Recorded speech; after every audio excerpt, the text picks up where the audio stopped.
What happened to the long-lost city of giants hidden deep within Ecuador's Amazon? A team of researchers discovered a while ago an ancient complex of pyramids and various structures in a remote part of the Ecuadorian Amazon rainforest.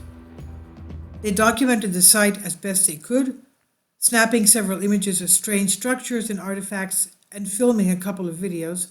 This ancient city, believed to have been built and inhabited by giants, was mentioned by natives in the region, but no one had dared to search for the lost city before. But we can hold on a second. Giants are not real. Well, they are. We have records of them in the Old Testament, in ancient Greek mythology. We even have bones found. We even have the explanations and the records of the European explorers that saw and described the Patagonian giants. But here, Ecuadorian legends speak of ancient cities of giants, abandoned by their inhabitants long ago. Little by little, these allegedly once majestic cities have been claimed by nature over the past couple of centuries. In fact, not only do Ecuadorian legends speak of giants, but tribes throughout the Amazon basin recall the existence of an ancient race of giants who built prosperous cities long before regular-sized humans arrived in the area. Similar stories can be found across the planet, no matter where we look, from Patagonia to Northern America, from Europe to Asia. Ancient texts and oral legends mention beings of huge size walking on Earth in the distant past. Finally, support my Patreon account. The daily posts are 5 videos daily, and they are totally different from what I have on my YouTube channel. Thank you so much for your support and that you find all my content so interesting. You'll find the Patreon account details in the description box. And exactly such legends are what inspired a group of researchers to travel to a remote part of Ecuadorian Amazon in order to search for the lost city of giants, quote unquote. It's said that several tribes had been using the City of Giants as a traditional meeting place since time immemorial, and it's believed that it was inhabited by powerful spirits as well.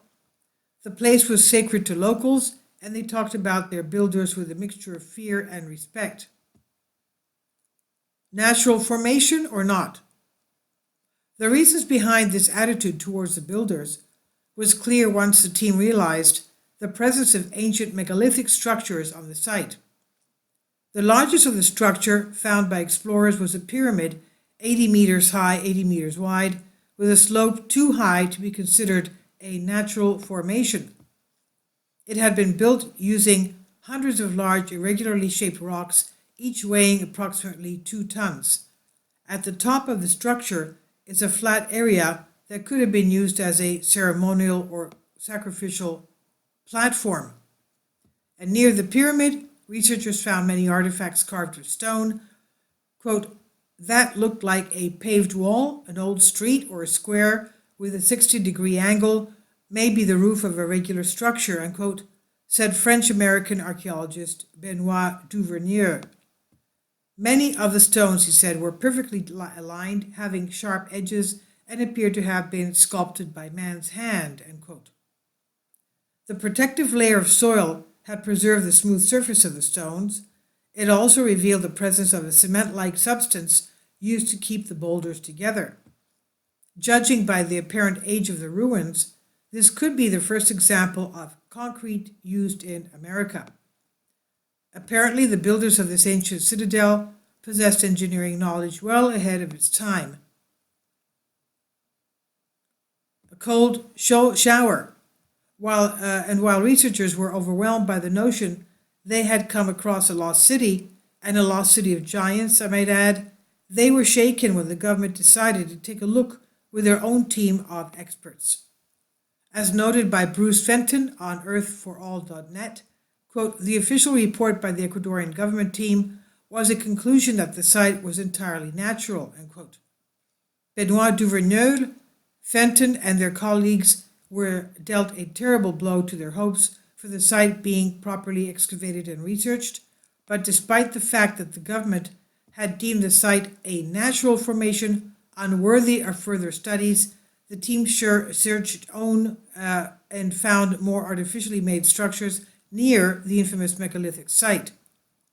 The team noticed several two-like objects of preposterous size and strange artifacts protruding from the ground. As their quest for evidence continued, they came across perfectly rectangular blocks, stepped-off blocks, smooth stone-facing and curiously shaped stones, and a cement-like mortar, clay-like when wet, but appeared as stone when dry. Until this day, no further progress has been made, and the discovery of what was once considered a historical discovery was quickly eclipsed, quote-unquote, by controversy and the government unwillingness to dig deeper for archaeology, although government institutions did want to dig, but for oil. So what we have today are only some images and a couple of videos that document what these explorers claim to be a long-lost city of giants deep inside the Ecuadorian Amazon. This is not the first time we hear of giants from Ecuador. This is by Ancient Code on Earth for All, on Humans Are Free. Please leave your comments and thank you for your support.